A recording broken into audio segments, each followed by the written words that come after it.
सावित्रीबाईंची जयंती शिक्षणाचं मुलांच्या शिक्षणासाठी सावित्रीबाईंनी पुढाकार घेतला. कशा पद्धतीने अभिवादन? आज 3 जानेवारी सावित्रीबाईंची जयंती आहे आणि आज आम्ही त्यांना काँग्रेस पक्षाच्या कार्यालयामध्ये अभिवादन केलं आहे. आज अंगणवाडी सेविकांचा पण खूप मोठा कार्यक्रम आहे. आज सावित्रीबाईंनी जो संघर्ष केला त्याच्यामुळेच आम्ही महिला राजकारणात किंवा वेगवेगळ्या क्षेत्रात येऊ शकलो. फक्त महाराष्ट्रात नाही पण देशभरात त्यांच्यामुळे आम्हाला सगळ्यांना प्रोत्साहन मिळालं. आणि पण आज दुर्दैव असं आहे की एकेकाळी महाराष्ट्र हा पुरोगामी महाराष्ट्र होता, कारण का इथे अनेक महिलांनी संघर्ष करून आमच्यासारख्या मुलींना महिलांना पुढे येण्यासाठी प्रोत्साहित केलं. पण आज तोच पुरोगामी विचाराचा महाराष्ट्र कुठेतरी मागे पडलाय. आज इकडे महिलांवर होणारे अत्याचार आणि अन्याय वाढत आहेत. आज ह्या पुरोगामी महाराष्ट्रात दीन दलित लोकांवर, अल्पसंख्याक लोकांवर हमले आणि अत्याचार होत आहेत. आज दिवसा ढवळे सरपंचांचे खून होत आहेत. बीड असेल, परभणी असेल, बदलापूर असेल, हे प्रकरण वाढत चाललेत. बीजेपीची सत्ता देशात आणि महाराष्ट्रात आल्यापासून एकंदरीत कायदा सुव्यवस्था पूर्ण ढासळलाय. कोणाला भीती राहिली नाहीये पोलिसांची. सगळ्यांनी कायदा सुव्यवस्था एकंदरीत हातात घेण्याचा प्रयत्न या ठिकाणी केलाय. राज्यकर्ते जे असतील, सीएम असतील, स्वतः खुद पाठीशी घालायचा प्रयत्न करतायत. काही लोकांना रेकॉर्डवर एक आणतात, विधानसभेत रेकॉर्डवर म्हणतात की जे परभणीचं प्रकरण आहे, रेकॉर्डवर ते म्हणाले मुख्यमंत्री की हत्या ही वेगळ्या कारणामुळे झाली आणि पोस्टमॉर्टमच्या रिपोर्टमध्ये हत्या मारहाणीमुळे झाली असं एकंदरीत दिसून येत आहे. आणि मुख्यमंत्री म्हणतात की हार्ट अटॅकमुळे. तफावत एवढी आहे, कुठेतरी मुख्यमंत्री असो, सत्ताधारी असो, हे जे खुनी आहेत त्यांना पाठीशी घालण्याचा प्रयत्न करतायत. आज कोणीही या महाराष्ट्रात सुरक्षित राहिलं नाहीये. महिला राहिल्या नाहीयेत, लोक राहिली नाहीयेत, गावकरी गरीब कोणीही राहिलं नाहीये. आणि एकंदरीत पूर्णपणे ही असं होत असताना तिथे सत्ता कोणाला मिळाली पाहिजे, कोणाला कोणतं मंत्रीपद मिळालं पाहिजे, त्याकडे जास्त लक्ष केंद्रित होत होतं. आणि दुसरीकडे हे गोरगरीब लोक त्या ठिकाणी मरत होते आणि त्यांच्यावर अन्याय होत होता. ह्या गोष्टीचा मी मुख्यमंत्र्यांचा निषेध करत आहे. आणि हा महाराष्ट्राला आता पुन्हा एकदा पुरोगामी पथावर आणण्याची जबाबदारी ही महाराष्ट्रात राहणाऱ्या प्रत्येक माणसाची आहे, शेतकऱ्याची आहे, महिलेची आहे, गोरगरीब कामगाराची आहे, आपल्या सगळ्यांची आहे. कारण का राज्यकर्त्यांकडून आता फारशा अपेक्षा राहिल्या नाहीयेत. सावित्रीबाई फुलेंची आज जयंती आहे. खरं तर भारतरत्न त्यांना मिळावं ही मागणी गेल्या अनेक वर्षांपासूनची आहे.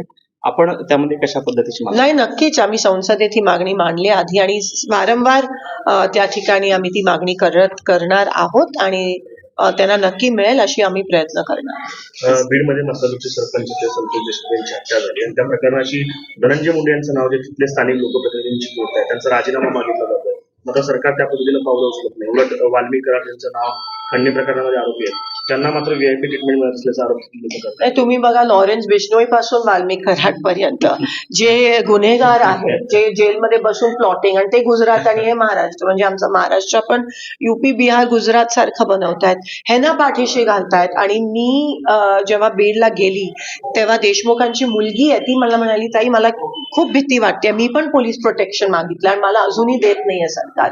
म्हणजे तुम्ही विचार करा किती दहशतीचं वातावरण त्या ठिकाणी निर्माण झालंय सगळ्यांवरच एकंदरीत. आणि सरकार 100% पाठीशी घालतंय.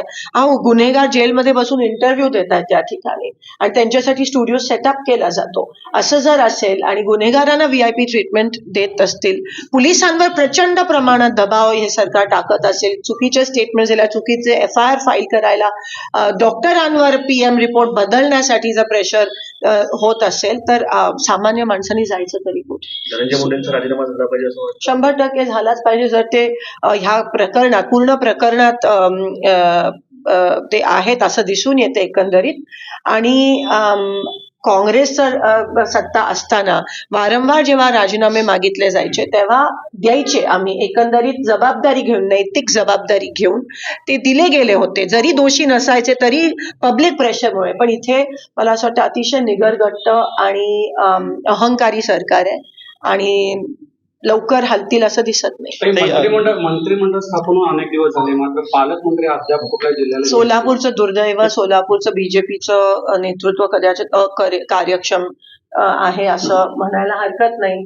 कोणालाही मंत्रीपद मिळालं नाही. एकेकाळी काँग्रेस आणि राष्ट्रवादीची सत्ता होती तेव्हा मुख्यमंत्री आणि उपमुख्यमंत्री या सोलापूर जिल्ह्याला मिळाले, पण आता त्यांचे आमदार असून मंत्रीपद नाही, अजूनही पालकमंत्री. मागच्या वेळेस पण तुम्ही बघा, दर 5 महिन्याला पालकमंत्री सोलापूरचा बदलला. आज एवढी महत्वाची उजनीच्या आवर्तनाची मीटिंग आहे, पाण्याची मीटिंग आहे. आमच्या सोलापुरात दुहेरी पाईपलाईनचं काम अनेक दिवसापासून थांबलंय. शेतकऱ्यांचे पीक त्या ठिकाणी जळतायत. अजूनही पीएम किसानचे हप्ते त्या ठिकाणी मिळाले नाही आहेत. टेक्स्टाईल पार्कचा विषय असेल, सगळ्या प्रलंबित आहे. एक खासदार म्हणून नक्कीच मी तो प्रयत्न करते, पण मंत्रीपद या ठिकाणी किंवा पालकमंत्री नाही, म्हणून नेमकं लोकांनी जायचं कोणाकडे हा प्रश्न एकंदरीत होता आणि नुकसान सोलापूरकरांचा होत आहे. लाडकी बहीण हा एक जुमला होता इलेक्शनसाठी, तो त्यांनी व्यवस्थित त्या ठिकाणी खेळला. आज लाडक्या बहिणीच्या योजनेमुळे पूर्ण महाराष्ट्र हा दिवाळखोर झाला आहे असा रिपोर्ट येत आहे. इतर योजनेचे पैसे सगळे थांबवले गेले, आता नाही आहेत, रिकाम्या पडल्या सगळ्या तिजोऱ्या आणि ह्या योजनेकडे वळवले. आता एवढं तरी प्लॅनिंग केलं पाहिजे की ती लाडकी बहीण जी आधी होती त्या अजून आतुरतेने वाट बघतात. एवढ्या लवकर त्यांना सावित्र बनवू नका अशी मी विनंती करते. सावत्र बनवू नका अशी मी विनंती करते आणि व्यवस्थित नियोजन करून सगळ्या योजनांसाठी पैसे मिळाले पाहिजेत हा सरकारचा प्रयत्न असायला पाहिजे. पण ते कितपत जमेल त्यांना, कारण का पैसेच नाही आहेत आता महाराष्ट्राच्या तिजोरीत. लाडकी बहीण हा एक जुमला होता इलेक्शनसाठी, तो त्यांनी व्यवस्थित त्या ठिकाणी खेळला. आज लाडक्या बहिणीच्या योजनेमुळे पूर्ण महाराष्ट्र हा दिवाळखोर झाला आहे असा रिपोर्ट येत आहे. इतर योजनेचे पैसे सगळे थांबवले गेले, आता नाही आहेत, रिकाम्या पडल्या सगळ्या तिजोऱ्या आणि ह्या योजनेकडे वळवले. आता एवढं तरी प्लॅनिंग केलं पाहिजे की ती लाडकी बहीण जी आधी होती त्या अजून आतुरतेने वाट बघतात. एवढ्या लवकर त्यांना सावित्र बनवू नका अशी मी विनंती करते.